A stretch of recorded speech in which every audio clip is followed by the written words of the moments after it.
কেমন আছো আমার প্রিয় মিষ্টি বন্ধুরা? আশা করছি তোমরা সকলে খুব খুব ভালো আছো। আমার সুজাতা সয়েল চ্যানেলে তোমাদের সবাইকে অনেক অনেক স্বাগত আর অনেক অনেক ভালোবাসা। আজকে আমি অনেক দিন পর একটু জিরা রাইস বানাবো। সেই জন্য ভাবলাম আমি যখন বানাচ্ছি আমি কিভাবে বানাই সেটা তোমাদের একটু দেখিয়ে দিই। আর এই দেখো, জিরা রাইস বানানোর জন্য আমি এখানে বাসমতি চাল নিয়ে নিয়েছি। বাসমতি চাল ওরা দু রকমের দেখালো, একটা এমনি বেশ আরও একটু লম্বা লম্বা, আর আরেকটা দেখালো এই রকম, এটা দিয়ে বললো জিরা রাইসটা ভালো হবে। সেই জন্য আমি এই চালটাই নিয়ে চলে এসেছি। এবার চালটাকে ভালো করে ধুয়ে পরিষ্কার করে রেখে দিয়েছি। দেখো, বেশ কিছুক্ষণ ভিজিয়ে রেখে দিয়েছিলাম, প্রায় 1 ঘন্টা মতো চালটাকে ভিজিয়ে ঢাকা দিয়ে বাটি শুদ্ধ রেখে দিয়েছিলাম। আর এই দেখো, পাতিলেবু কিনতে গেছিলাম। কত বড় একটা পাতিলেবু, একদম মৌসম্বি লেবুর সাইজে পাতিলেবু। একটা পড়লো 5 টাকা। বললো দুটো নিয়ে যান। আমি বললাম আমাদের ঘরে কেউ লেবু খায় না, একটাই দাও, আমি একাই খাবো। লেবুটা দেখে বেশ ভালো লাগলো, আর প্রচুর রস জানো তো লেবুটার মধ্যে। বেশ ভালো লাগলো, কত বড় লেবু।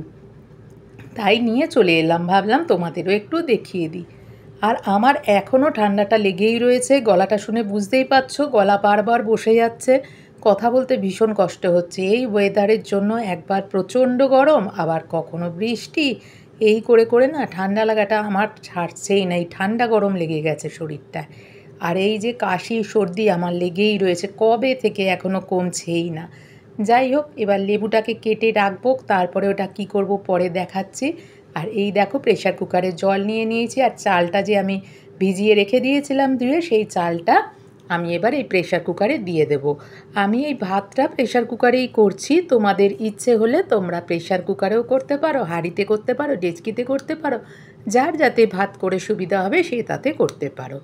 আর এই দেখো, চালটা আমি এবার প্রেশার কুকারের মধ্যে দিয়ে দিয়েছি, আর তারপরে এর মধ্যে আমি দিচ্ছি 2টো তেজপাতা, 2টো দারচিনির টুকরো, 2টো এলাচ আর 2টো লবঙ্গ। আর 2টো জিনিস আমি এই জলের মধ্যে দেব, সেই 2টো দেখে নাও, ওই 2টো কিন্তু খুব ইম্পর্টেন্ট। সেই 2টো জিনিস তোমাদেরকে দেখাচ্ছি। আমি কিন্তু তোমাদের শেখাচ্ছি না, আমি আজকে বানালাম জিরা রাইসটা, একদম পারফেক্ট ঝরঝরে জিরা রাইস কীভাবে বানাচ্ছি সেটাই তোমাদের দেখাচ্ছি। এই দেখো, এবারে আমি এর মধ্যে 1 চামচ মতো সাদা তেল দিয়ে দিলাম।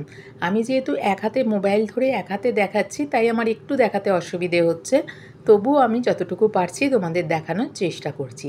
আর ওই যে লেবুটা নিয়ে এসেছিলাম, ওই লেবুটার 4 ভাগের 1 ভাগ রস আমি এর মধ্যে দিয়ে দিলাম। তাও পুরোটা লাগেনি, 4 ভাগের 1 ভাগেরও পুরোটা লাগেনি, অনেকটা রস ছিল, আমি কিছুটা দিয়ে দিলাম এর মধ্যে রস। এই যে তেলটা দিলাম, যার জন্য ভাতটা হলে না, ভাতটা চালগুলো কখনো একটার সাথে একটা লেগে যাবে না।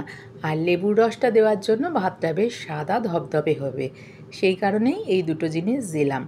আর এই যে এলাচ, দারচিনি, লবঙ্গ, তেজপাতা, এগুলোর তো একটা সুন্দর গন্ধ আছে তোমরা জানোই, সেই কারণেই ওগুলো দিয়েছি। আর এইবারে দেখো, ঢাকা দিয়ে প্রেশার কুকারটা বসিয়ে দিয়েছিলাম। একটু পরে জলটা গরম হওয়ার পর ঢাকাটা খুলে দিলাম, যাতে তাড়াতাড়ি হয়ে যায়, তাই ঢাকাটা দিয়ে দিয়েছিলাম। এবারে আমি দেখছি যে না, আরও কিছুটা হবে, এখনও হয়নি, আরও কিছুটা হবে, একটু ফোটা অবধি অপেক্ষা করতে হবে। সেই জন্য দেখো এখনও কিন্তু ফুটে ওঠেনি, সেটা তোমাদের দেখিয়ে দিলাম। এইবারে দেখো ফুটে উঠেছে, এটা লক্ষ্য রাখতে হবে, চালটা কিন্তু ভীষণ তাড়াতাড়ি হয়ে যায়। দেখো তোমাদের দেখিয়ে নিলাম। এবারে যা হয়েছে, এবার দেখে মনে হচ্ছে হয়েই গেছে। একটু বন্ধ করে, গ্যাসটা বন্ধ করে আমি একটু ঢাকা দিয়ে কিছুক্ষণ স্ট্যান্ডিং টাইমে রেখে দিলাম, তাহলেই একদম ঝরঝরে দেখো ভাতটা হয়েছে, কত সুন্দর, একেবারে ঝরঝরে পারফেক্ট ভাতটা, ভীষণ সুন্দর হয়েছে সেদ্ধটা। দেখো একদম মানে ভাতটা তোমরা ধরো পুরো 90%ই ভাতটা হয়ে যাবে, এখানে 10% বাকি থাকবে, সেইটা আমি পরে যখন জিরা রাইসটা বানাবো তখন। এবার ভাতটা তো হয়ে গেল, আমি সাইডে রেখে দিলাম। এবারে আমি গ্যাস ওভেনের উপর একটা ডেচকি বসিয়ে দিলাম। আমি ডেচকিতে করছি, তোমাদের কড়াই সুবিধা হলে কড়াই করবে, হাঁড়িতে সুবিধা হলে হাঁড়িতে করবে, যাতে সুবিধা হবে তাতেই করবে। এবার ডেচকিটা গরম হওয়ার পর তাতে আমি একটু সাদা তেল আর একটু বাটার দিয়ে দিলাম। আমার মনে হয় জিরা রাইসের মধ্যে বাটারের গন্ধটাই আমার বেশি ভালো লাগে, সেই কারণে আমি বাটার দিলাম। তোমরা ইচ্ছে হলে ঘিও দিতে পারো, ঘি দিয়ে করলেও হয়। আমি ঘি দিয়েও একবার করেছিলাম, বাটার দিয়েও করেছিলাম, আমার বাটার দিয়েটাই ভালো লেগেছিলো, সে কারণে আমি বাটারটা দিলাম। তারপরে যেটা আসল সেটাই, সেই জিরাটা আমি এর মধ্যে দিয়ে দিয়েছিলাম। আর কাঁচা লঙ্কা আমি একটু চিড়ে রেখে দিয়েছিলাম, 3-4টে কাঁচা লঙ্কা আমি এর ভেতর দিয়ে দিলাম। দিয়ে একটু খুন্তি দিয়ে ভালো করে নাড়াচাড়া করে দিলাম। দেখো বাটারটা গলে গেছে, দেখতেই পাচ্ছ।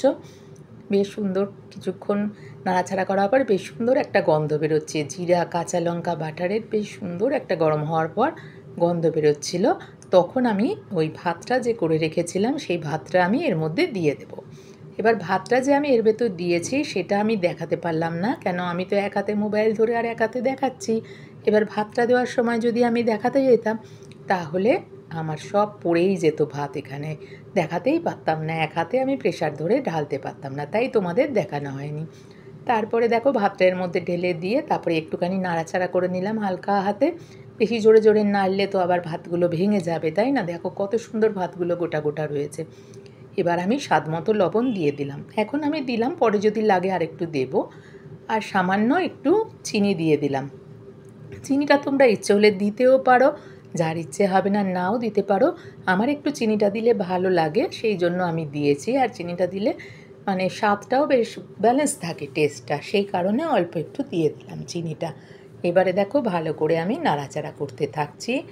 লবণ আর চিনিটা দেওয়ার পর বেশ সুন্দর করে নিচের ভাতটা ওপরে, ওপরে ভাতটা নিচে নাবিয়ে দিলাম। এইবারে আমি দেখো এর মধ্যে দিয়ে দিলাম কিছুটা গোলমরিচ, ধরো 1 চামচ মতো গোলমরিচ। আরেকটু বেশি দিলেও হতো, কিন্তু আমার ছেলে না আবার গোলমরিচের ঝালটা বেশি খেতে পারে না, সেই জন্য আমি একটু কম দিলাম গোলমরিচটা। আর একটু গুঁড়ো গরম মশলা দিয়ে দিলাম, গোলমরিচের গুঁড়ো আর গুঁড়ো গরম মশলা দিয়ে এবারে আমি আরেকটু খুন্তি দিয়ে নাড়িয়ে তারপরে আমি ডেচকিটা ঢাকা দিয়ে 2 হাতে ধরে ভালো করে নাড়িয়ে ঝাঁকিয়ে দিয়েছি, বুঝেছো? ঝাঁকিয়ে দেওয়াতে বেশ ভালো করে এদিক ওদিক ভালো করে সবটা মিশে গেল, কেন খুন্তি দিয়ে তো অতটা নাড়ানো যাচ্ছিল না। এবার আমি যখন ঢাকা দিয়ে ভালো করে ঝাঁকিয়ে ঝাঁকিয়ে নাড়িয়ে দিয়েছি, দেখো বুঝতেই পারছো, দেখো কত সুন্দর হয়ে গেছে আমার জিরা রাইস, একেবারে ঝরঝরে পারফেক্ট জিরা রাইস। অসাধারণ হয়েছিল খেতে। আমার মেয়েও এসেছিল, আমার ছেলেও খেয়েছে, সবাই খেয়ে বলল ভীষণ ভীষণ ভালো হয়েছে মা। দেখো আমি কিভাবে বানালাম তোমাদেরকে দেখালাম, তোমরাও বানাও, হয়তো আমার থেকে অনেক ভালো বানাও, কিন্তু যেহেতু আজকে আমি বানালাম, আমি কিভাবে বানালাম সেটাই তোমাদের দেখালাম। আর জিরা রাইসের সাথে করেছিলাম চিকেন রেজালা। এই যে দেখো চিকেন রেজালার রেসিপি তোমাদের আমি আগে দিয়েছি, আমার চ্যানেলে রয়েছে, তাই আর আজকে সেভাবে বললাম না। এই যে সব দিয়ে মাখিয়ে এখানে মুরগির মাংসটা রেখে দিয়েছি, এখানে আছে হচ্ছে, বলে দিচ্ছি তোমাদের হালকা করে, পেঁয়াজ রসুন আর কাঁচা লঙ্কা আর টক দই, সাদা তেল, সব দিয়ে, কাঁচা লঙ্কাটা বাটা, সব দিয়ে ভালো করে মাখিয়ে আমি রেখে দিয়েছিলাম 1 ঘন্টা। তোমরা ওভারনাইটও রেখে দিতে পারো, আমার সময় ছিল না, আমি 1 ঘন্টাই রেখে দিয়েছিলাম। তারপরে সব শুদ্ধ কড়াইয়ের মধ্যে ঢেলে দিয়েছি। দেখো আমি কিন্তু আর তেল দিইনি, তেল দিয়ে একবারেই মাখিয়ে রেখে দিয়েছিলাম। তারপর সব শুদ্ধ কড়ার মধ্যে ঢেলে দিলাম, ঢেলে দিয়ে এবার শুধু নাড়াচাড়া করে করে করে কষতে থাকবো, অনেকক্ষণ ধরে নাড়াচাড়া করে কষতে থাকবো। যখন একটু শুকিয়ে শুকিয়ে আসবে তখন আমি এর মধ্যে একটু পোস্ত, চারমগজ, বাদাম সব একসাথে বেটে রেখে দিয়েছিলাম, আর গোটা গরম মশলা সব একসাথে বাটা ছিল, সব আমি এর মধ্যে দিয়ে দেব। দিয়ে ভালো করে আর একটু নাড়াচাড়া করে নেব, করে একদম শুকিয়ে শুকিয়ে এলে নাবিয়ে নেব। এ তো আর ঝোল লাগে না বেশি, আর এতে জলও দিতে হয় না। এই যে বেরোচ্ছে এগুলো সব পেঁয়াজ দিয়ে, আমি যে পেঁয়াজ বাটাটা দিয়েছি তার থেকেই জলটা বেরোচ্ছে, আর দই আছে তার থেকেই বেরোচ্ছে। এতক্ষণ পর্যন্ত তোমরা যারা আমার ভিডিওটা ধৈর্য ধরে দেখলে, তোমাদের সবাইকে অনেক অনেক ধন্যবাদ, অনেক অনেক ভালোবাসা। আশা করছি তোমরা সকলে একটা করে লাইক দিয়ে আমার ভিডিওটা দেখছো, আর ভিডিওর শেষে ভিডিও রিলেটেড ছোট্ট মিষ্টি কমেন্টস করে জানিও কেমন লাগলো আজকে আমার এই রেসিপি দুটো তোমাদের। যদিও চিকেন রেজালার রেসিপিটা আমি দিলাম না, আমার চ্যানেলে রয়েছে, তবুও হালকা করে বলে দিলাম আমি কিভাবে বানালাম এটা। দেখো আমার প্রায় হয়েই এসছে, কথা বলতে কষ্ট হচ্ছে, গলাটা বারবার আটকে যাচ্ছে, তোমরা বুঝতে পারছো হয়তো আমার গলার আওয়াজটা শুনে, কিন্তু কি করব, তবু আমাকে তো ভিডিও দিতেই হবে, কষ্ট হলেও ভয়েস দিচ্ছি। তাই জন্য তোমাদের কাছে অনুরোধ, অনেক কষ্ট হয় একটা ভিডিও বানাতে। তোমরা কিন্তু কেউ কেটে কেটে দেখো না, তোমরা পুরো ভিডিওটা দেখো আর ভিডিও শেষে ভিডিও রিলেটেড ছোট্ট মিষ্টি কমেন্টস করে জানিও কেমন লাগলো আমার এই রেসিপি দুটো তোমাদের। পারফেক্ট ঝরঝরে জিরা রাইস আমি যে তোমাদের বললাম ওভাবে তোমরা যারা বানাও, কিন্তু যারা নতুন রাঁধুনি এখনও বানাওনি তারা কিন্তু একবার এইভাবে বানিয়ে দেখবে, ভীষণ ভালো লাগবে। অনেক দিন পর আমি জিরা রাইস বানালাম, তাই জন্য তোমাদেরকে দেখালাম।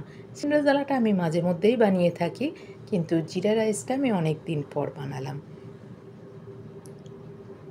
আজকে আর বেশি বড় ভিডিও করব না, আমার রান্না তো হয়েই গেছে, জিরা রাইসটা আগেই হয়ে গেছে, এবার রেজালাটাও হয়ে এসছে, এবার আমি নাবিয়ে দেবো রেজালাটাও। দেখো এই যে ফুটছে, এখানে আমি ওই লাস্টে ওই সব একসাথে বেটে রেখে দিয়েছিলাম বাদাম, চারমগজ, তারপর টমেটো বলছি, সরি টমেটো লাগেই না এতে, বাদাম, চারমগজ সব কিছু একসাথে যে বেটে রেখে দিয়েছিলাম ওগুলো দিয়ে দিয়েছিলাম। এই দেখো এবার আমি নাবিয়ে ফেলেছি বাটির মধ্যে, দুবেলার জন্য দুটো বাটিতে আলাদা করে নাবিয়ে রেখে দিয়েছি, তা না হলে এগুলো বেশি নাড়াঘাটা হলে না এই বেলাটাও বেলা নষ্ট হয়ে যেতে পারে, সেই কারণে। চলো আজ এই পর্যন্ত, সবাই খুব খুব ভালো থেকো, আবার দেখা হবে পরের দিন নতুন কোনো ভিডিওর সাথে, ততক্ষণের জন্য টাটা।